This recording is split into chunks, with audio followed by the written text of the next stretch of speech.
Hello,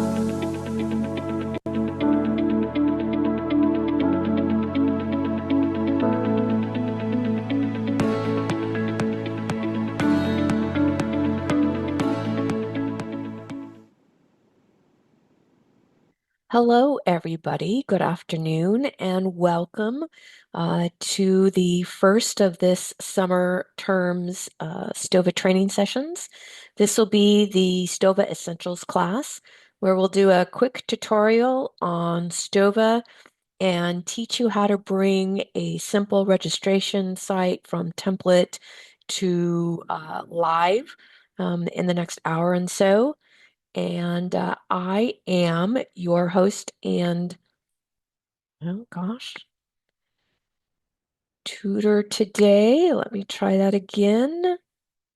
Had problems with this in tech, so apparently, here I am. I am Laura Rutherford, and I am one of two account administrators here at ASU in the University Events and Protocol.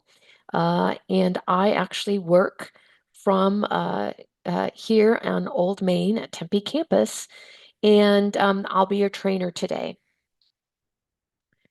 Just a few notes. This session is being recorded, and we will send you the link to the recording. Usually takes a day or two to render and for us to go through it, make sure it's recorded correctly, and we'll send that to you via email. You may, as you're going through the training or as you're going through all the support documents, see several different names. STOVA is the current name. It means standing ovation, by the way. And it was Eventry, and then before that, it was eTouches. We've been involved with the platform for almost 10 years. And, as companies do, they go through name changes and, mergers and acquisitions. And so their current name is Stova, but you might see either of the other two as well. We love it when you ask us questions. Please feel free to either ask a question in chat, and I'll get to it as soon as I can, or unmute and ask the question as we're going. There will be time at the very end for additional questions. Be advised, this session goes pretty quick because we cover a lot of materials, but we will have time to answer questions as well. So here's the agenda. Today we'll be creating a new registration site from the ASU template. We'll be customizing that site for a specific event. Be showing you how to do final prep and going live. And at the very end, we'll talk about support options, both local ASU options and how to reach out to the vendor themselves. Here's our use case. We have a dean for our imaginary department. And the dean wants to host a welcome reception for the new director of innovations and outcomes. He wants to invite faculty, staff, and students. There'll be a large welcome reception for everybody, followed by a smaller private meet and greet for faculty only. The dean wants to know which faculty will be attending, and that smaller meet and greet will also include appetizers, so we'll have to ask a couple questions for those individuals as well. We'll break it down like this. It's a free event, so we won't be discussing how to set up payment in this session. We'll save that for another training opportunity. We'll be talking about categories. We'll have 3 categories: faculty, staff, and students. We're talking about the importance of categories and how you can use them to your benefit. We'll be showing you how to put together attendee info, basic contact, department, campus, etc. We'll show you how to use the group booking option, and we're going to specify that only specific groups can do group booking, and then we'll show you how to put together a session. Let's get started. To get started, I'm going to go into the local ASU support site that we've designed for you here at ASU, which is stova.asu.edu. Okay. And when you get there, there's all kinds of great options for you to use for training that include, you toggle over here to the registration site. All of these have either small videos attached to them or little article on how to do all of these things. So it's super user friendly. And then, reports and functions. There's a whole class on the marketing module that I'll be teaching later in the summer. But if you need some marketing module information, here it is. Some other modules in which you can use, and also our support system. Now, once you get your account, there are several ways to get in, but the easiest thing to do is to come to the stova.asu.edu website and use the yellow button to log in. It'll take you to our single sign-on, where you're going to put your ASU Right ID. And the way we've organized Stova is that we've put you into folders based on what Workday tells us is your assigned role. So this is a fake account or a fake college unit that we put together for training purposes. It's the College of Really Cool Ideas. Okay, so if you were in EOS or if you were in the college or if you were in Health Innovations, your folders would look different. Okay, it would be specific to your college and or unit. Okay, so once I'm here, how do I get started? Well, a couple of notes. First of all, if you need to get into the dashboard of your Stova page, come over here to these three lines stacked on top of each other. Sometimes that's referred to as the stack. Sometimes that's referred to as the hamburger. Usually you'll hear hamburger. If you hear someone from Stova say, hey, click on your hamburger, that's what they're talking about. You open that up, there's your dashboard. Okay. Now, I'm going to go ahead and close that. Okay. If as you're using this and you're not sure how to find, maybe you've created your event, you're not sure how to find it, you could type in some keywords up here, all right, and find your event that way. There's also a 6-digit unique number assigned to each registration site, each marketing site, and each mailing list, all right? And that 6-digit number will be apparent once we get this event up and started, and you could put in that number here as well to search. All right, so it looks like if you're getting ready to create a new registration site, the most obvious thing to do would be come here and look at this big blue button that says create new event. And you think, oh, well, that must be where I get started. Here's Laura's first big piece of the event. Don't use the big blue button, okay? This is the reason why. I'm going to show you how to get into an ASU template to start, which has all of the branding, has all the colors. It basically pre-designs some of the registration site for you so that you don't have to start from absolute scratch. If you click the big blue button, what happens is it takes you to a Stova template, which has none of the ASU branding, has none of the shortcuts that we've designed in our template, and it's a much more advanced process to get it to look the way you want it to. So when you've experienced a little more Stova and you'd like to try it, no problem. But in the meantime, since we assume you're new if you're taking this class, don't push the big blue button, okay? So instead, what I want you to do is come to your folder. And when you get it, it's going to look like this, right? It's just going to have your main unit folder. And you want to push any folder that has a little plus sign, has folders underneath. All right. So now we want to go to the brand templates. I'm going to click on that. And here's the template. Now we don't want to use this template, click on this and start changing things because obviously then it's not going to be a template anymore. Instead, we want to clone it. Now, when you get to your site, what you may see is this clone button is over here, either on this side of the garbage can or this side of the garbage can. And we moved it for training purposes on our site because it's easy to get mixed up as to which is which or to slip and accidentally delete all your hard work. So we've moved our clone button over here. I'm going to click it. Okay. Now I'm going to name this new event, and I'm going to call this the June 2026 new director's reception. All right. And I want it to be put in the College of Really Cool Ideas, but I don't want to leave it in the template folder. I want to put it into the main folder. So I'm going to click up one. So now you can see it's in the correct folder. Okay. I'm going to click submit. Now, as soon as we click submit, and it's done processing, it's going to give us our unique registration page event URL, which is right here. Okay. Now, at the end of that URL, you see this 6-digit number. Remember where I talked about that? All right. It's also under the name of your reception right here, 885384. So if I was looking later on for this event, I would use that number. When you're talking to support, whether that's local support like me or Steve, or if that's vendor support, 100% of the time, they're going to ask you the name of your event and what that 6-digit number is. That's the number they're talking about, okay? So what I want to do first is I want to go to the overview page, which is up here in the upper left. All right. Here's our event overview. Right, couple things, right? We see the name of the event.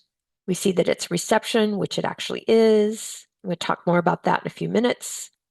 What I mostly want you to do on this page is to take care of this as you merge fields. Okay. Now, I'm going to name our unit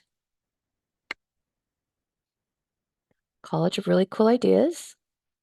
All right, we're going to change the PO box and the zip code, our phone number. All right. And our email address, College of Really Cool Ideas. And the copyright year, which is correct, it's 2026. If it was 2027, I could change it there. Okay. Why do we do this? As we move through the registration site, there are opportunities to send event-related emails, and they're set up to have like a traditional letterhead, and they have footers. And if we fill this out correctly, all that information in the footer will pre-fill for you, and you don't have to do it again. If you don't fill this out, you either have to delete the footer or you have to manually put in this information. So filling this out now just saves you some time later. Okay. So we've made some changes. We'll scroll down to the bottom of the page and we're going to click Save and Stay. Okay. So now that I've done that, I want to move to the main registration page. Now I can either do that by hovering over registrations and clicking on registration settings, or I can click this little pencil, which is a shortcut. And registration settings is where we're going to set up everything else. Okay. Now, first thing, talk about the event name, which has one of these asterisks. Now, anything with an asterisk is going to be a required field, obviously. All right. And the name or the title of your event is one of those. Now, this could be a working title, and we could change that anytime right up to the point where we get ready to go live. Technically, you could even change it after you go live, but sometimes that leads into some reporting issues. So you really want to make sure that you have this set before you go live. Okay. Now, you noticed that URL, right, was just the basic special events.asu.edu/ with the event number. If we wanted to change that up a little bit, we could do that by coming down here to this custom redirect, the event URL, okay? We're not going to push this button. It doesn't do you any good. It will just confuse you. All we're going to do here is change the name. And how do we do that?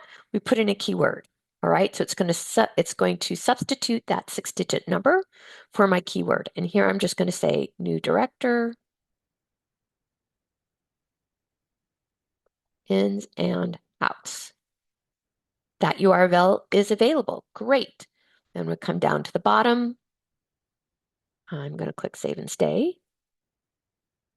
Now, okay, so now you can see that my URL has this keyword attached to it. Now, as you know, for the most part, when you're doing these events, you're going to take this URL and you're going to have an invitation, and hopefully you're going to have something that's either a link or a button where they click here, or they click the button and it automatically takes them to this registration page, and they're never going to see this URL. But if for some reason you need to put it on you need to send out an email or post it on a postcard or a poster of some kind, then the keywords might be helpful, okay, which is why we do it. If all you're going to do is put it under a button, you're never going to post it in any way, you don't have to customize it, right? It has to meet your needs. Now, since I want to save this for somebody who might need it in the future, I'm going to go ahead and delete it. Okay, and if I do that, I'm going to come back down to the bottom and click Save and Stay. Really, yeah, can't click Save and Stay enough. That's my second big piece of advice for you. Right? Click and Save is your friend. Now, the event type. Right now, we have it listed as a reception, and as it turns out, it is a reception. However, this is not a front-facing field. This is for reporting purposes. If at the end of the semester, you need to put together a report for your dean or director, whoever it is, how many receptions did you put together? This field is super helpful. Maybe you want to know how many ceremonies you did or how many workshops you did, etc. This dropdown has all the fields you might ever need or think of, okay? And if there is some field that is not here that you say is absolutely critically important, let us know.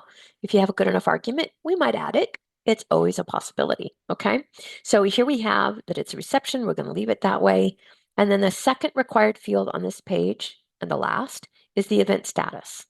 Right now, we're in pre-event. That means we're not live yet, right?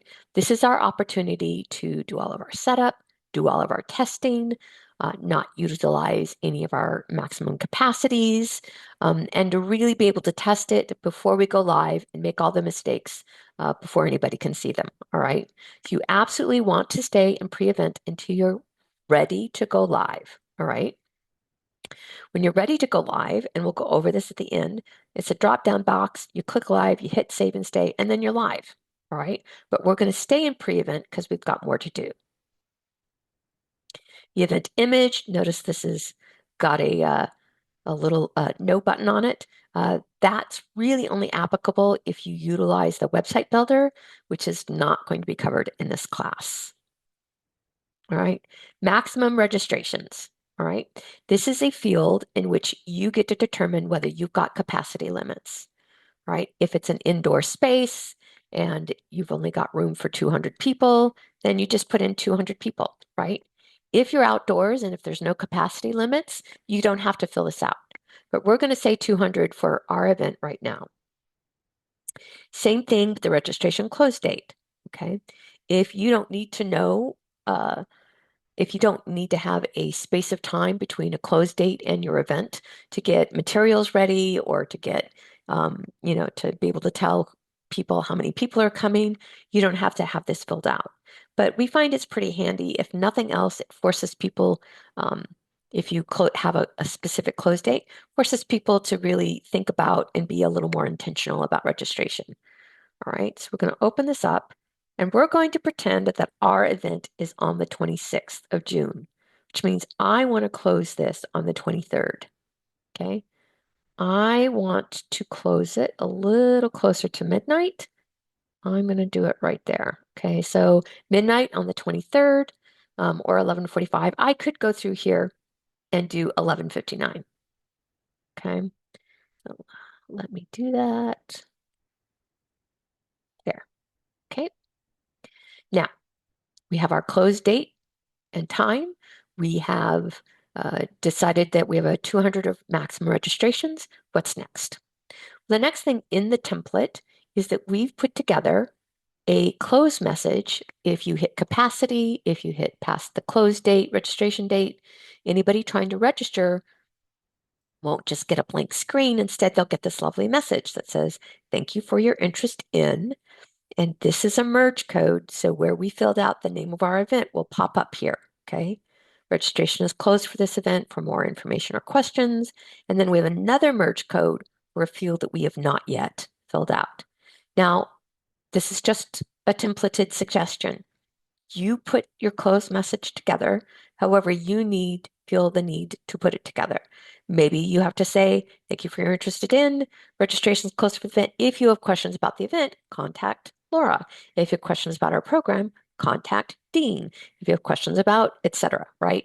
Here's your opportunity to have to customize it to your needs. We wanted to give you a base to start from. And this works perfectly well if you don't have any specific information for people. Okay. If you make any changes, you want to click Update and Exit. Now, the other thing to note is that I clicked on this little square in order to get into this field. Okay. If you look at the field, you notice there's a bunch of weird coding, right? That's HTML coding. And now most people do not speak HTML. I speak only enough to look at it and say, ooh, that looks weird. And that's the extent of my abilities. So I can't come in here and just start coding away. What I do instead is come to the HTML editor, which opens up this little content editor with a toolbar. And then I can decide if I want my font to be bigger, if I want it bolded, or whatever I want to do. If I want to add a link or a picture, this gives me all the opportunity. If I want to go in and code, I can click the source button and here's my coding, okay? So again, if you make any changes, you'd click the update and exit, okay? Now, event description. Event description, we're not going to do today because it's not applicable to what we're doing. You can use this to pull if you were in the website builder and you wanted an event description to show up in several places. If you wanted that event description to show up again in your confirmation emails, you could fill this out using the HTML editor, okay? Now, this is another field that is not front-facing, okay? This is simply to let us know and to let other people in your department know who's in charge of this event. Super helpful if you share a folder with multiple event planners or administrators, and they just need to know who is in charge, right? So you can say, oh yeah, we got a busy schedule. Oh, who's doing that ins and outs? Oh, it's Laura. Okay, I can talk to her about this. All right. So it's so helpful for me and Steve as administrators to know who put this together. All right. So it's not required, it's just recommended to put that on. And you can also put in if you've got a client contact. Again, this is not front facing. We're not going to talk about lodging notes because that's mostly not applicable to most ASU events. Now, the event location. We are going to do this in the Memorial Union, right? ASU at the Tempe campus. Okay. And I want to say which room we're doing. We're going to do this in the Alumni Lounge.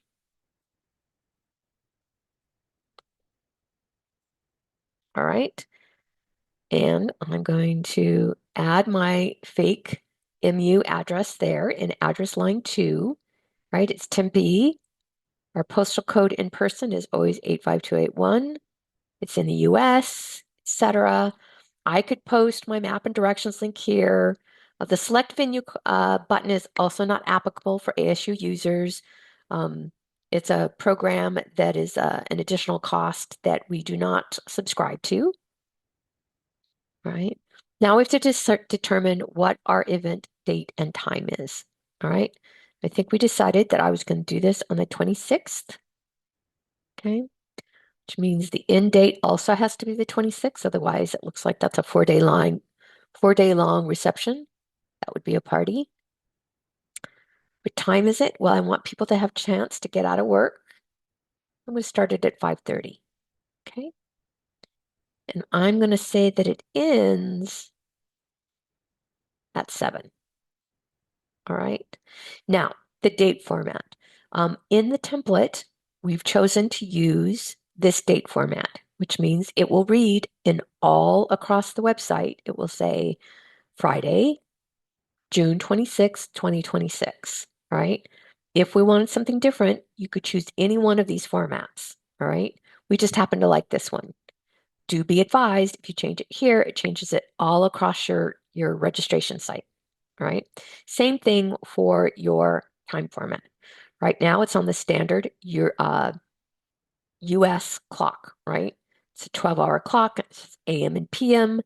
If your intended audience was primarily European, you might think the 24-hour clock was better. If your audience is primarily military, then the military clock would be better. Since we're doing it here, we're just going to use it as our regular time. Time zone. Right now, it's set for Arizona time. As you know, Arizona time is unique. We do not subscribe to the daylight savings time, and that confuses people, right? So think about that as you are sending out invitations. Is your event live? If it is, great. It's traditional and best practice to set the time for the zone and the place the live event is happening. If I was doing this event in California, and was going to be in California, then I would set it for Pacific time. If I was doing this event in Bogota, all right, I would set it for their time. Okay. And we have people do events, registration sites on Stova all over the world. Okay. So the time clock does matter. Okay. Now, if you're doing a virtual or a hybrid event, again, that Arizona time can be confusing. Something to think about as you're setting things up. Do you want to use Arizona time and then tell people about the fact that we're not the same as Mountain Standard or Mountain Daylight? Or do you want to set it for something that people might recognize, like Pacific time, and people might find that easier to understand? Okay, keep going down. Now remember, we talked about the contact info, all right? Here it is. I'm going to go down and I'm going to fill it out. Again, this is the basic contact info. If you have a different format, maybe this is the place where you want to say contact info. If you need, program information, click here. If here's a link to a website, etc. You could do that all here. We're just going to do the basics. All right. I'm going to do the college.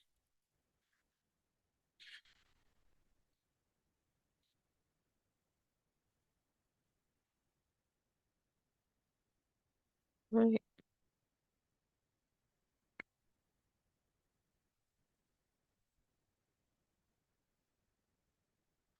And then I'm just going to do my email rather than put my phone number because it's my choice. All right, I've made some changes. And like I said, I'm just going to click update and exit. All right, so I've made a bunch of changes on the page. So obviously I want to save them. I'm going to click save and stay. All right, great. Now, a quick word about the difference between save and stay and save and exit. All right, save and stay is pretty obvious, right? You've saved everything and you're not leaving the page. All right. Save and exit, what it does is it saves it just like the other, but what it does is it pops you out to the main page before this one. I'm going to show you what that looks like. If I click save and exit, it pops you back out to the folder page. All right. Which isn't, it's not terrible. It's just that no, now I've got to go find my page again. Now, remember I said that you could type in the keywords to find it, or you could put in that 6-digit number. I also like to use this little clock, which tells you the last few events that you have been into. Okay, so there it is. So I can click on that. And now I'm back to my page. Okay, now what's next? Next, we're going to go into categories so I can explain to you the value of using categories. Categories are super helpful. We like to say that this is the first question that the registration asks you besides your email. Okay. And this is a way to sort of define your attendees. All right. If you are going to do a paid event, this is a way to have categories so that different groups of people are paying different things, members versus non-members. Maybe it's not a paid event, but you're going to ask different questions to those attendees based on their category, right? Maybe a student doesn't get asked a program question. Maybe faculty gets asked a tenure question, right? And staff and students would not be asked that question, right? If you have categories, it just simply adds a whole dimension to your registration site, and allows you to expand your capabilities. Now, each registration site must have at least one category. If all you have is general admission, this is sort of the generic category, that's fine. If there's only one category, that's not going to be visible to anybody because nobody has to make a choice. Everybody by default is general admission. But the system needs something to grab onto in the category world. And so this is our default category. So if you see this and you say, well, I don't have it, I'm not, what, I don't have general admission, don't delete it. It can cause you problems later down the road. Okay, just leave it alone. People won't see it. Okay, but we do have categories in this case. So how do we fix that? Well, we're going to edit this one to change it to one of the names that we need. Instead of general admission, I'm going to call this faculty. All right. Now, because this was already a category, there was a direct link that was attached to that category, and here it is. All right. Why is that valuable? Well, suppose you are asking people to pay for the event, and some people are paying $1 amount, and some people are paying a lesser dollar amount. You want to send maybe people a direct link to their category so they don't know that there are other choices for them to pay, right? So if students have to pay an amount, but they see that there's a group that doesn't have to pay, maybe you send students that direct link so they don't ever see that there was an option that they could have paid less and they don't accidentally make the wrong choice. And I'm using students as my example, but it could be anybody because everybody likes to save a penny, right? You can also decide with these categories that there's a maximum number. So I am including students in this, and if I had changed this label to students, maybe I say, yeah, I've got 200 total capacity, but I don't want 200 students this thing. I really want it to be more about faculty and staff. So I'm going to limit it to 25 student attendees. And then once that maximum is reached, then they get a special close message. All right. Now, because it's unlimited faculty right now, except the 200 capacity limit that we had at the very beginning, I'm just going to leave that here, and I'm going to click Save and Exit.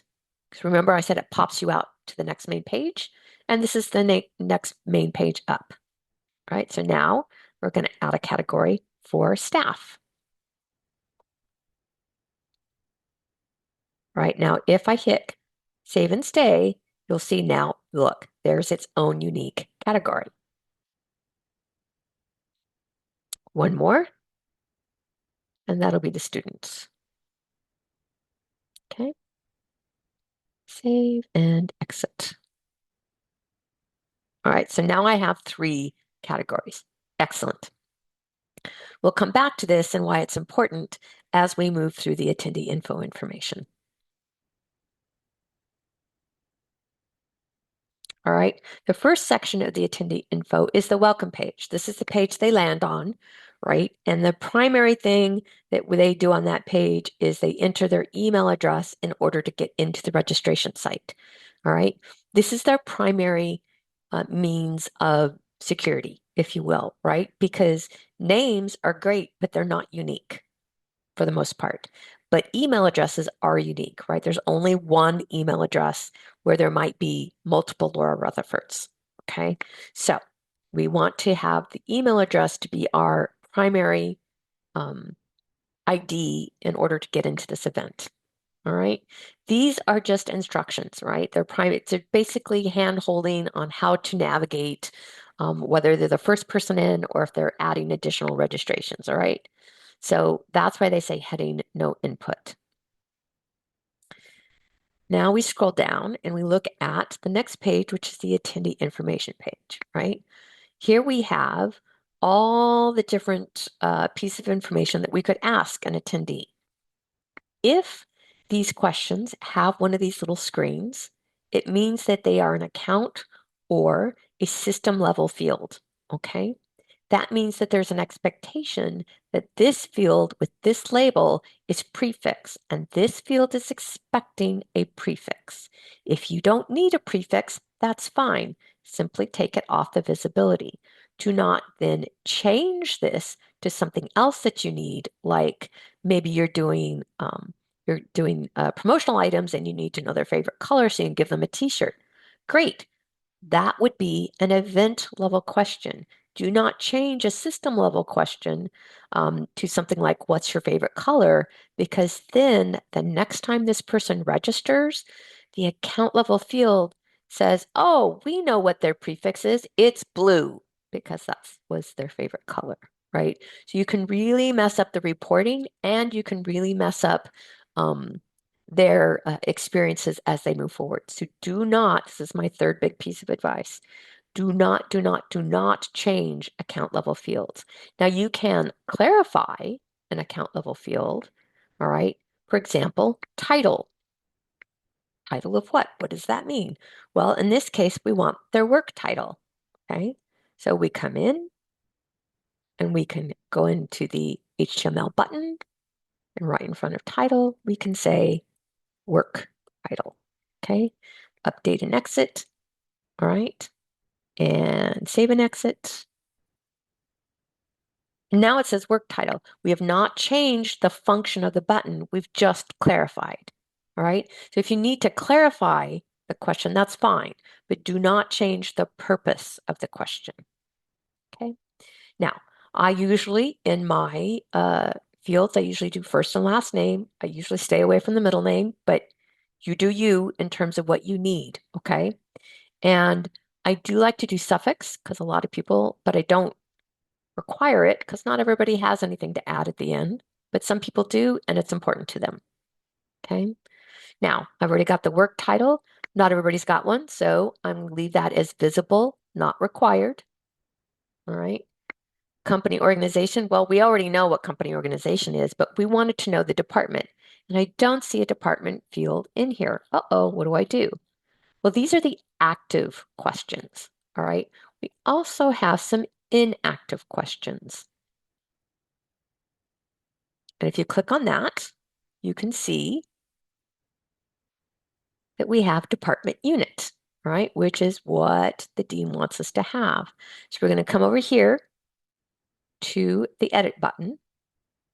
All right, that's all the way we want it. Come down here, right? We're going to move it from inactive to active, which is we're going to place this in the attendee information page. Okay. And it's a single line of text. That's fine. Okay.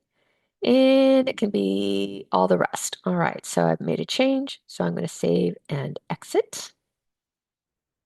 Okay. And is there anything else in here that we need? No. Okay, we're going to leave that. All right. So now I'm going to go back to active questions.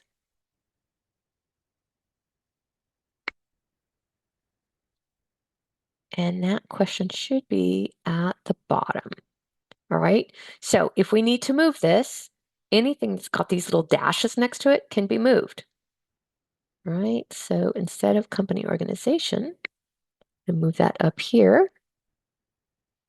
Okay, I'm going to take this off and I'm going to do this. All right. Now, I don't need their addresses, city, because it's faculty, staff, and students, their zip code, state. Okay. I do want their phone number. All right. Except for I want their mobile number. So I'm going to take that off. Okay. I'm going to click save and stay. Now, remember that we are going to have a situation in which we're going to have that private meet and greet with the faculty. How do we ask them that question about food allergies, right? So we're going to add an event level question, and this is how you do it. I'm going to come to the question bar, I'm going to go to the editor button, and all of our questions are bolded. So I'm going to ask,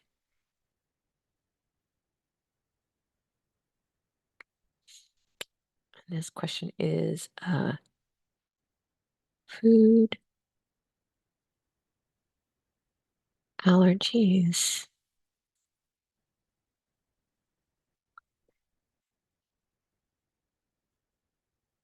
Just exceptions. Okay. Update and exit. All right.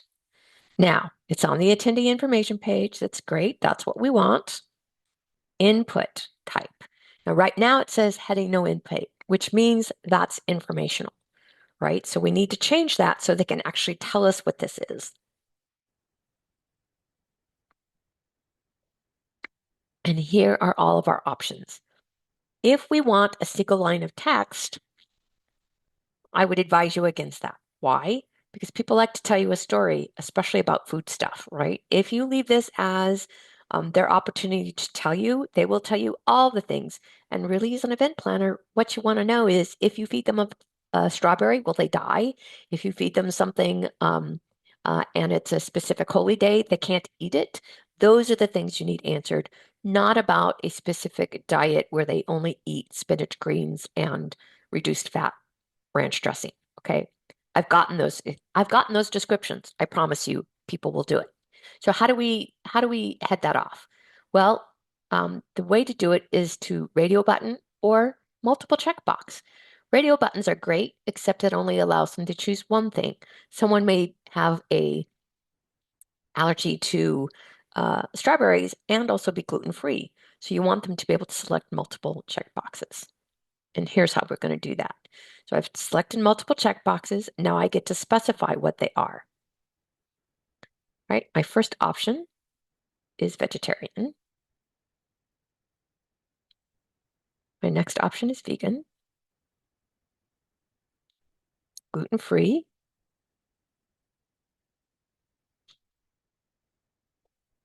food allergy or religious exception. Okay. Please explain in the comments below. Okay. And one more, which is in A. Right? I don't have any of these things. All right. So I'm going to save and stay. I want that NA option to be my first one. So I'm going to move it up to the top. I'm going to save and exit. Now, I only want some people to see this, and this is where those categories become super handy. Right now, everybody can see this question. I don't want everybody to see this question. I only want faculty to see this question. So I took off visibility, and now I get to choose who sees it. It's visible, and I'm making it required. All right, so I'm going to click Save and Exit. All right, I'm going to put it right under the mobile phone. All right, I have to add one more question because remember I said if you've got to tell us what you're allergic to, you need a comments. So I'm going to go ahead and get into that HTML edit button, click bold, and now I'm going to do comments, questions, and I'm going to leave this available for everybody to see because maybe someone's got some accommodations that they need, and this is their opportunity to tell you what those are. Okay, great. Now, I bet you wonder, what does that look like? Well, I'm happy to show you. Let's take a look. So if you go in to and hover over registrations, you've got registration settings and then preview event. This allows you to take a look before you go live at what this looks like. Okay, you can see it's got ASU logos. It looks like an ASU page. Great, great, great. Here's our options, faculty, staff, and students. Wonderful. To move around, you come up here to the top to the page, and we're going to go to attendee information. Now it says that we're in the faculty category. Great. We want to see what the faculty can see. Right, prefix, work title, religious exemptions. Great. Uh-oh. Comments and questions. I didn't fix that correctly. What do? I leave my preview page open. I go back to the STOVA tab. I come back down to that question, right? I go into the edit, all right? And now I change the input type to a single line of text, all right? This is the opportunity for them to tell you the story. All right, I'm going to click Save and Exit. All right, And I'm going to click Save and Stay. Come back to Preview Event. I'm going to refresh my page. Now I have to go back to the attendee information. Now if I scroll down, all right, work title, department unit, mobile phone, excellent. Comments and questions, all right? Now if I change the category to staff, my food allergy questions should have gone away. All right, that's exactly what I want. Excellent. So this is what we look like so far. So now we're going to go back to the Stova because we have more work to do. Well, what else do we need to do? Well, now that we've set all of the questions up, we need the faculty and staff to tell us if they're coming to that private meet and greet. How do we do that? We go into Agenda and Options. Okay, there's the Agenda Sessions, which we're already in. All right, and we're going to add a session. It's not single session, no input, because remember, that's informational. Instead, we want them to tell us if they're coming or not.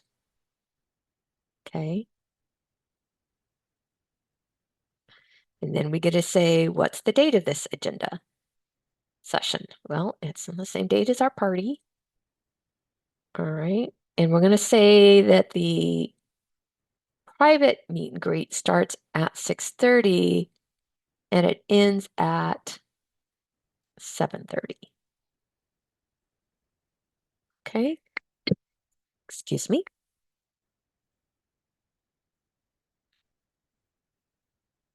Now we're going to scroll down. What is the name of this? And really, I'm going to ask the question.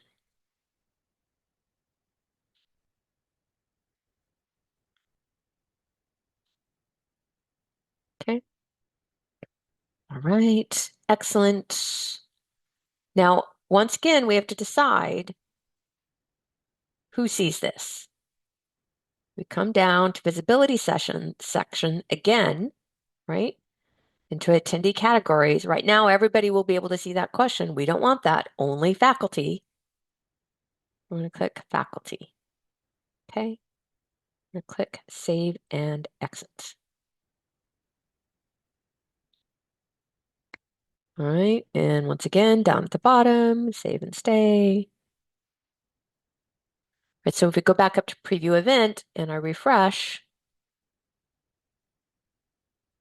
now the agenda page is available where it was not before because we didn't have anything selected on it. So now there's the question, right? And they'll either click it or they won't, okay? Now, staff, this page is just blank. Now, they won't even see this page at all. It'll skip right over this, both staff and students, right? Only faculty will see this. Great, that's just what I wanted. What else do we need to do? Well, we still have to go make a couple of choices on how this whole thing is going to proceed. The way we do that is we come back over to event info and we go down to registrant rules. All right. Now remember we decided that we would do group bookings, but only faculty and staff. Right now, anybody could do it. If we unclick that, nobody could. If we click it, then we can decide what categories do. So now we're going to say faculty and staff can do it, and not students, all right? So we'll let faculty and staff say, yes, 2 more people from my department are coming. We can also say, gosh, we're going to let faculty and staff, register more than one person, but maybe we're going to limit the number of people that they can register, right? And so the total number of additional attendees, maybe besides themselves, is maybe only one person or maybe 2 people, all right? You can make that decision, all right? There's a whole bunch of choices that you can make in here. So that's something to really examine as you're putting your event together. Okay. Um, there's all kinds of other questions and permissions you can give. Just a side note, My fourth big piece of information for you. Don't use this for additional attendees. This is this field is not super helpful. Um, it doesn't count against your capacity limits, which makes it kind of awkward to use. So you could say your capacity limit is 100, and if you let people use this, they can bring their spouse, but it says that you've got 100 people, but 200 people show up at your door, right? Because they've all brought a spouse. So the capacity limit, it makes it a little awkward. Even Stova themselves, there's some specific reasons to use this, but it mostly doesn't apply to us. So my big piece of advice is just not to use it. Okay. You can also say that they have permission to modify their registration. So are you going to allow that? If you are, great. Um, they can come back in. Are you going to allow them to change their attendee info or add additional attendees or cancel people? Okay. Are you going to allow them to come in and do the agenda? Right? Change those things. You have to make those decisions as well because that'll impact the flow of your event. Right? So I've made some changes, and per usual, I'm going to click Save and Stay. But before I do, you'll notice down here that we do have block lists. All right. So if you have a situation in which someone's been invited, but all of a sudden now they're persona non grata, you don't want them at your event, you can reach out to us and we can help you set up a block list so that person, if they try to register, can't, right? And basically, they just get this closed message that says, sorry, we're out of room, all right? And you can either do that from an event level or an actual, a whole department level, okay? Did myself get to use this just once. It was fabulous. I got to use it on a naughty politician who, at the time of invitation, was okay, but then something was discovered later on, and they were not expected to attend, and so we got to use that block list. But if you get that request, please make sure that you get a VP level email telling you to do it. All right, protect yourselves. So, we've done all the changes here. What's next? We're going to go to event emails. All right. Now, event emails are the emails that are triggered. All right. We have system emails to event registrants, right? That would be emails that are triggered on something your attendee does or does not do, right?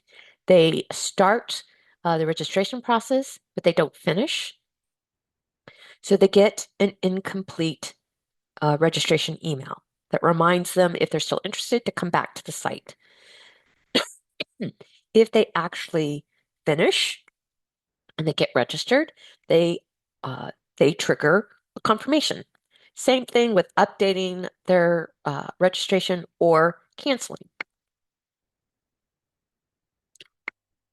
The first and last are waitlist emails that can be utilized if you have a situation in which you need a waitlist. That's beyond the scope of this particular training. We do offer it in other sessions. All right. If you don't need one of these emails, maybe not necessarily delete it.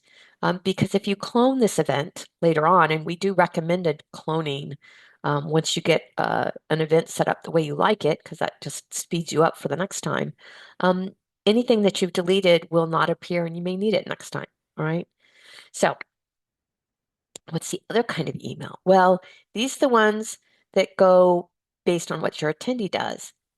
Maybe you need to communicate to your attendees, right? These are not your invitees. These are your actual people who have registered a piece of information, right? Like here's a reminder for the event, all right? You send it out a couple days before the event, just as a quick reminder. Maybe you send it out as you received reminders today about this training. This is where these are scheduled, right?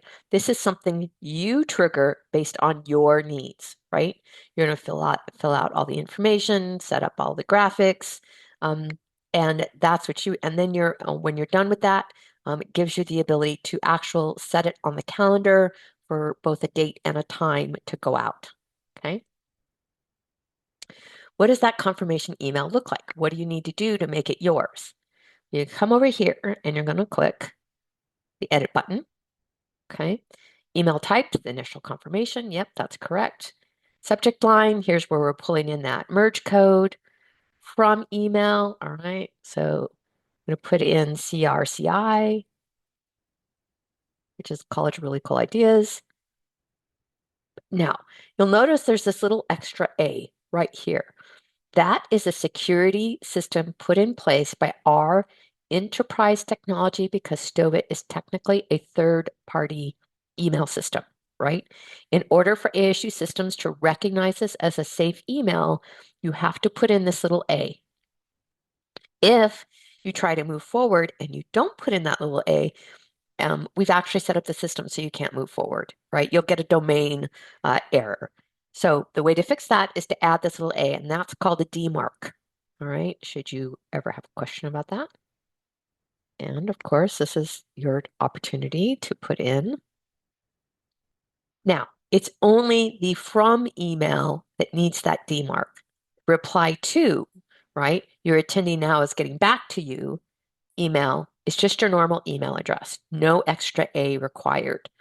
All right, so put in the CRCI.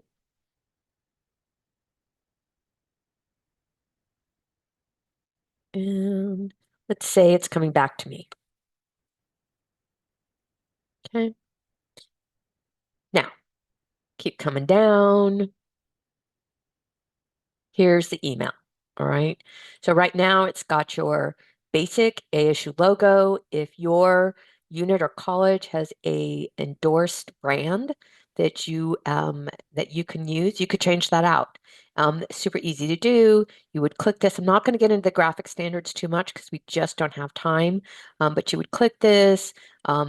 There's an image database, and when I talk to you about the stova.asu.edu, there are some graphic descriptions on how to get all that done. So you'll want to go in and take a look at that. So you can replace this. Your unit name will pull from those ASU merge codes that I talked to you about.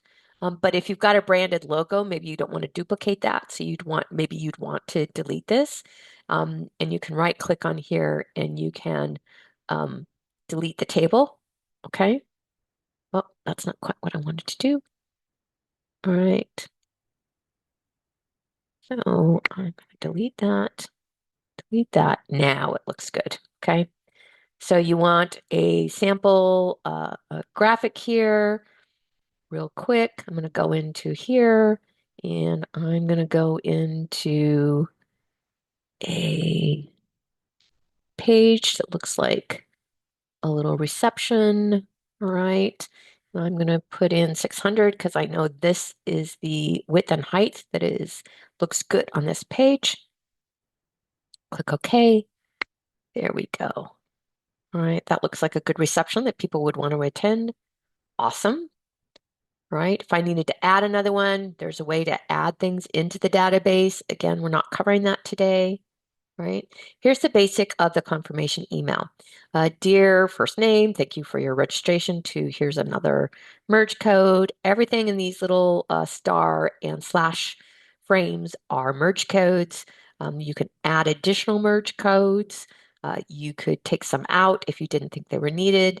We also have a little set here in Latin that you can put additional details. We will send a reminder and a map for the location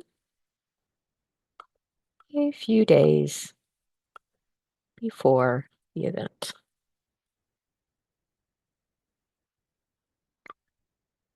Go and I'm going to say cheers, the event team. All right. So you can customize this to your needs. Contact information, again, that's pulling that info from that first page we did. Excellent. This all looks good. These are the footers that I was telling you about that will automatically pull in that ASU merge fields from that overview page that we filled out at the very beginning. This is why we do that, so you don't have to keep doing it over and over again. All right. Now we've got all these things. Now, suppose in your confirmation page, you want to send them some additional information. That's great, but you should do it from a link on the letter rather than an attachment. Attachments are often looked at from mailing fields as junk, right? They will send you into a junk mail folder. If you must do an attachment, please do not drag and drop the file here. It will not work. It will get lost and broken, and it puts it in the cloud, and Steve cleans the cloud every so often. There will be tears and gnashing of teeth. Instead, what we want you to do is to select a file and attach it that way. Okay. All right. Now, you set this all up the way you like it. Click Save and Stay. And we're almost at the end. Just a couple of quick words. All of that I did also needs to be done to the cancellation, incomplete, and updated, right? So you need to come into those emails just like we did for the confirmation, fill this out. The body doesn't have to be changed too much because this is pretty basic, right? The confirmation is usually the one that needs more details, all right? You make those changes, you hit save and stay, and you'll be good to go. All right. So supposing we've made all kinds of changes in here, which we have, we'll hit save and stay again. All right. And now, what do we do next? Well, we can make a quick registration. I'm going to click the URL, right? I'm going to put in my email.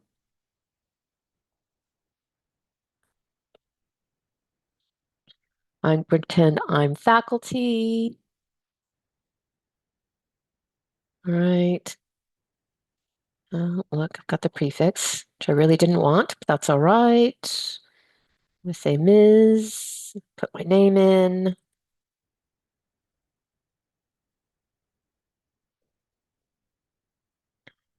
Skip, I'm going to skip. 2222222. All right. I don't have any food exceptions. Click continue. Will attend. Will I be registering? Yes or no. All right. And again, that question only get asked for staff and faculty. All right. So there we're at the end. Great.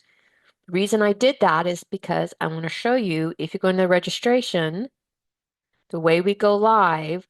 By the way, there's a whole great section on reports and functions, and summary report will teach you a lot of stuff about what's going on in your event. Again, that's beyond the scope of what we're talking about today, but it's worth looking at. Okay. I'm going to go to our registrant list. Look, there we are. Shows that we were in test. Excellent. Now, how do I go live? Okay. I'm going to come down to reports and functions, come over here to clear test registrations. Do I really want to delete test registrations? I do. And it says, look, you've done it. Great. I'll also want to clear incompletes. I know I don't have any, so I'm not going to do that right now. That way you're starting from a clear slate when you get ready to go live. And to go back to the page where we determine whether we're in pre-event or live is to click that pencil again, scroll down. We've cleared all of our test registrations. Because we have test registrations because, and this is my fifth big point, test, test, test, test. Send this link to all the people, right? In your department, someone outside of the department, have them test it, have them look at it. Does the flow work well? Maybe they'll spot a typo, right? Rather that someone that you know finds this, rather than you send out to the public and the provost office calls you in an hour after it goes live and tell you that they saw something. Don't be like Laura back in the beginning. I'm just trying to save you heartache, okay? So test, test, test. Then you're going to have lots of test registrations to clear out. Everything looks great. You've cleared the tests. Now we're going to go live.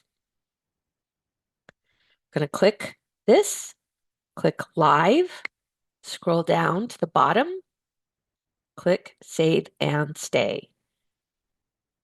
All right. And now we're live. Excellent. That's exactly how we want to be. If we were going to try to register again, notice it no longer says you're testing this registration in red up here because we are live. Okay. Now I know that goes very quickly. Are there any questions while we still have just a couple of minutes?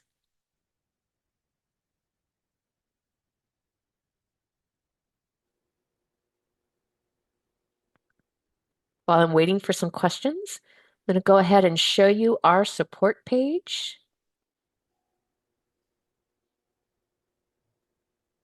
Okay. And as you're thinking, here are your support options. All right. Our Slack channel, which you are invited to once you get an account, has a lot of users who've been with the system almost as long as Steve and I, and they often answer those questions for you. It's a great community. Steve and I monitor that channel as well, and we pop in and answer questions whenever we can. You can go to that website that I talked about earlier, the stova.asu.edu site. You can email us, stova@asu.edu, and we get back to you just as soon as we can. We have additional training. We just posted a bunch of trainings from last semester on our YouTube site. We have regular webinars, all right, and this is our webinar link. Feel free to go in and see what else we're offering this summer. We also do office hours once a week on Wednesdays at 1:30, where you pop in and it's an open share field where everybody watches and listens and learns things. We learn things from our users all the time. All right. Now, if we're not available, because Steve and I are not 24/7, we actually go home on the weekends, and occasionally we'll recommend you to actually contact Stova Support themselves. And these are the Stova Support options as well. This slide will be part of the recording, and you'll get it when we send out that email in just the next day or two. It's your last chance to ask a question. All right. You guys have been great. We look forward to seeing you on our next training session, and I hope you have a great day.